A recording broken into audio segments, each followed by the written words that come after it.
Hello नमस्ते and welcome back to the channel Rani's creative corner. Friends, आज मैं आपके साथ शीतला अष्टमी का व्लॉग शेयर कर रही हूँ, जिसको बासोरा के नाम से भी जाना जाता है। तो होली के बाद जो पहली अष्टमी पड़ती है, उसमें शीतला माता की पूजा करी जाती है। उसका क्या प्रोसेस है और क्या उसकी कहानी है, वो मैं आगे व्लॉग में आपके साथ शेयर करूँगी। इसकी तैयारियाँ शुरू हो जाती हैं एक दिन पहले, यानी कि सप्तमी से। तो चलिए व्लॉग शुरू करते हैं। तो फ्रेंड्स, आज है सप्तमी और मैं आ गई हूँ किचन में। तो फ्रेंड्स, यहाँ मैंने जो मसाले मुझे खाने में यूज़ करने हैं उनको मैंने अलग निकाल लिया है, जिससे कि जो छुए हुए मसाले हैं वो हम आज के खाने में यूज़ ना करें। तो उन्हें मैंने अलग कर लिया है और इन्हीं मसालों से मैं खाना बनाऊँगी। सबसे पहले तो आलू छील के और उसका थोड़ा सा फोड़ रही हूँ, क्योंकि मुझे बनाने हैं दही के आलू या मट्ठे के आलू। ये एक ऐसी सब्ज़ी है जो हम सब अपने बचपन से खाते चले आ रहे हैं। हर घर में ये सब्ज़ी ज़रूर बनती है और सबको, छोटे से लेके बड़े तक सबको पसंद आती है। मेरी सारी फ्रेंड्स सब की ये वन ऑफ द फेवरेट सब्ज़ी हुआ करती थी। शायद आज भी होगी, क्योंकि मुझे भी ये सब्ज़ी आज तक बहुत पसंद है। बहुत कॉमन, बहुत सिंपल और बहुत ही ज़्यादा स्वादिष्ट। तो बन रहे हैं यहाँ पर मट्ठे के आलू। और मेरे घर में ये सब्ज़ी इतनी ज़्यादा पसंद करी जाती है कि हर बसोरा अष्टमी के लिए दही के आलू या मट्ठे के आलू पेटेंट हो गए हैं कि यही बनने हैं। और बस आ गया है हमारी सब्ज़ी में उबाल, और अभी हम इसमें नमक ऐड कर देंगे। फिर हम थोड़ा सा इसको उबाल लाएंगे और बस हमारी सब्ज़ी तैयार है। अष्टमी के लिए हम जो खाना बनाते हैं वो पूरी तरीके से बिना प्याज लहसुन का एकदम सात्विक भोजन बनता है। फ्रेंड्स, कहते हैं कि ऐसे तो बहुत सारी कहानियाँ इस शीतला अष्टमी की पूजा के पीछे प्रचलित हैं, लेकिन जो मुझे मालूम है तो उसके अकॉर्डिंग एक बार ऐसा होता है कि शीतला माता एक नगर में भ्रमण करने के लिए आती हैं, ये देखने के लिए कि कितने लोग हैं जिनके अंदर आज भी इंसानियत, जिनके अंदर आज भी दयालुता कायम है, दयालुता जिनके अंदर आज भी ज़िंदा है। तो क्योंकि ऐसा कहा जाता है कि भगवान या देवी माँ समय समय पे अपने भक्तों को, अपने दुनिया के लोगों को टेस्ट करने, उनके हृदय तल में झांकने आती हैं। तो ऐसे ही शीतला माता एक दिन एक नगर में भ्रमण करने के लिए गईं, और घूमते घूमते वो उस नगर के एक घर के पास में ऐसे ही खड़ी थी, कुछ विश्राम करने के सोच से। तो वो जो घर था, उस घर की जो महिला थी वो भोजन पका रही थी, और जो चावल का पानी था वो फेंकने के लिए वो खिड़की पे आई और उसने वो चावल का पानी फेंका। उसने देखा नहीं, पर वो पानी शीतला माता के ऊपर गिरा और गर्म पानी माता के ऊपर गिरने से वो जल गई। उनको बहुत कष्ट हुआ और जगह जगह पे उनके छाले वगैरह पड़ गए पूरी शरीर में, और उनको बहुत ज़्यादा तकलीफ़ महसूस हो रही थी। तो वो सारे नगर में सब लोगों से मदद मांगने लगी कि उनकी मदद करो, उनको वो जल गई हैं, कोई उनको उनके ऊपर पानी डाल दो, कुछ उन्हें शीतलता प्रदान करो। लेकिन नगर के सभी लोग, कोई भी उनकी मदद करने नहीं आया। लोग उनके ऊपर हंस रहे थे, क्योंकि वो एक अलग तरह का भेष बना के, एक बहुत ही साधारण महिला का भेष रख के आई थी, और वो जल भी गई थी। तो थोड़ा सा वो देखने में अजीब लग रही थी, इसलिए किसी ने भी उनके ऊपर दया नहीं करी और सब लोग उनका मजाक बनाने लगे। इससे उनको बहुत बुरा लगा।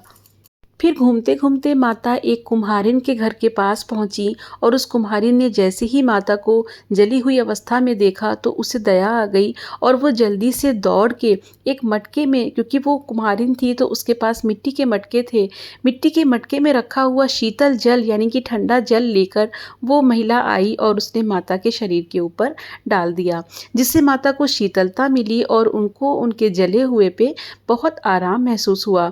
फिर उस महिला ने माता के पूरे शरीर पे दही का लेप लगाया। उसके पास में दही रखा था, ठंडा दही था, और दही की तासीर भी ठंडी होती है। तो उस महिला ने माता के शरीर पे दही का लेप लगाया, जिससे माता को और अधिक आराम महसूस हुआ। माता ने उससे भोजन मांगा, तो वो तुरंत उसके घर में जो एक दिन पहले बना हुआ भोजन रखा था, वो तुरंत जाके वो भोजन ले आई और उसने माता को खिलाया, जिससे माता की क्षुधा भी शांत हो गई। माता उससे बहुत प्रसन्न हुई, और फिर माता ने उससे कहा कि मैं एक साधारण महिला नहीं हूँ, मैं शीतला माता हूँ।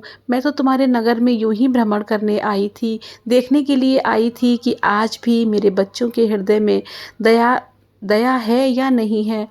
तो मुझे नगर में किसी ने भी मदद नहीं करी, सब लोग मेरा मजाक बना रहे थे। पर तुमने मेरी मदद करी, तुमने मुझे दही का लेप लगाया, तुमने मेरे ऊपर शीतल जल डाला, जिससे मैं तुमसे बहुत प्रसन्न हूँ, और तुमने मुझे भोजन भी कराया है। मैं तुम्हें वरदान देती हूँ कि कल के दिन पूरे नगर के सारे घर, सबके घर जल जाएंगे, पर तुम्हारा घर नहीं जलेगा, तुम्हारा एकमात्र घर ऐसा का ऐसा ही बचा रहेगा। तो वो जो महिला थी वो बहुत अधिक प्रसन्न हो गई कि उसके घर पे माता स्वयं आई हैं। उसने दौड़ के माता को प्रणाम किया, और माँ ने उससे कहा कि यदि तुम कुछ भी इच्छा रखो, कुछ भी मांगना चाहो तो मुझसे मांग सकती हो। उस महिला ने माँ से बस यही मांगा कि हे माँ, मेरे नगर में शीतला माता का एक मंदिर बन जाए, क्योंकि मेरे नगर में आपका कोई मंदिर नहीं है, और लोग आपके ऊपर विश्वास करें, आपकी पूजा करें। और आज के दिन यानी कि होली के बाद पड़ने वाली जो आज अष्टमी है, आज के दिन किसी के भी घर में भोजन ना बने, जिससे कि आपको बिल्कुल भी गर्माहट या जलन महसूस ना हो। आज के दिन मेरे नगर का हर व्यक्ति अपने घर में एक दिन पहले ही भोजन बना के रख ले, और वही भोजन सारे लोग अष्टमी के दिन ग्रहण करें। माता ने उसको तथास्तु कहा। फिर उस महिला ने माता से बैठने को कहा, पर उसके महिला के घर में बैठने की कहीं सही जगह नहीं थी। मैया को कुछ समझ नहीं आया। उसके पास में एक गधा था जो वहीं पर खड़ा था। माँ उस गधे के ऊपर ही बैठ गई, और फिर वो कहलाई माता शीतला। तो ये थी शीतला माता की कहानी, शीतला अष्टमी की कहानी। ऐसी ही बहुत सी कहानियाँ हमारे समाज में प्रचलित हैं। जो लोग इन कहानियों पर विश्वास करते हैं वो माता शीतला की पूजा करते हैं, उनके लिए एक दिन पहले अपने घर में बासी भोजन बना के रखते हैं। पर जो विश्वास नहीं करते उनके लिए क्या कहा जाए, क्योंकि कई लोग तो आज भी दुनिया में ईश्वर की सत्ता पर ही यकीन नहीं करते। आप में से कौन कौन लोग माता शीतला की पूजा करते हैं, उनके लिए एक दिन पहले अपने घर में बासी भोजन बना के यानी कि भोजन बना के रखते हैं? तो मुझे कमेंट सेक्शन में ज़रूर बताइएगा, मुझे इंतज़ार रहेगा आपके कमेंट्स का। और यहाँ बन रहा है हलवा। हमारे घर के बड़े कहते थे कि कहते हैं कि जो जिस कढ़ाई में हम पूड़ी वगैरह बनाते हैं, पूड़ी और पुए, उसी कढ़ाई को लास्ट में हमें अचराना होता है, और हम हलवा उसी कढ़ाई में बनाते हैं। और यहाँ मैंने अपना टारगेट अचीव कर लिया, बन के तैयार हो गई मेरी पूड़ी, कचौड़ी और पुए।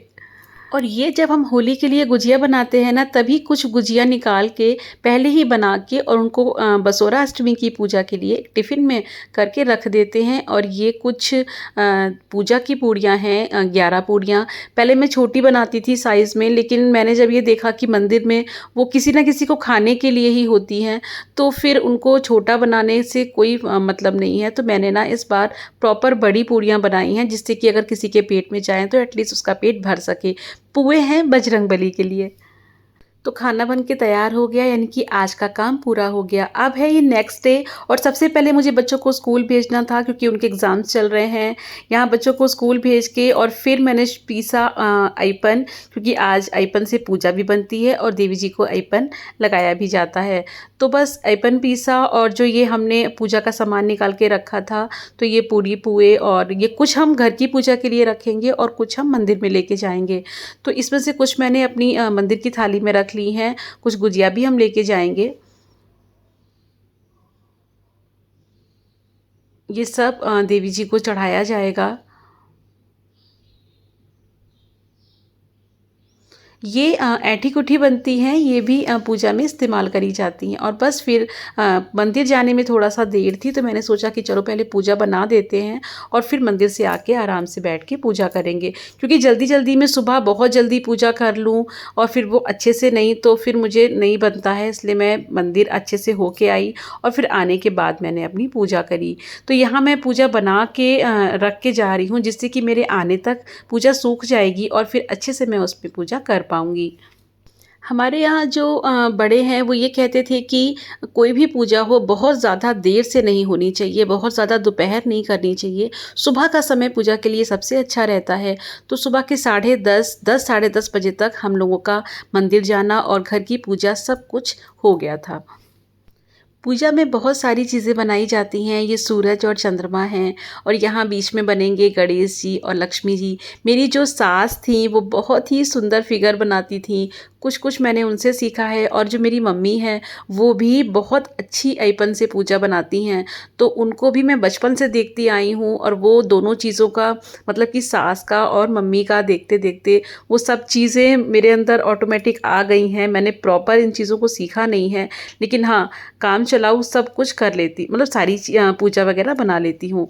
तो बस ये पूजा मैंने बना दी और फिर हम निकल गए मंदिर के लिए। पूजा में सूरज, चंद्रमा, गणेश, लक्ष्मी, शंकर पार्वती, इसके अलावा 8 देवियाँ बनाई जाती हैं। ये देखिए, ये यहाँ जो बनी हैं ये 8 देवियाँ हैं।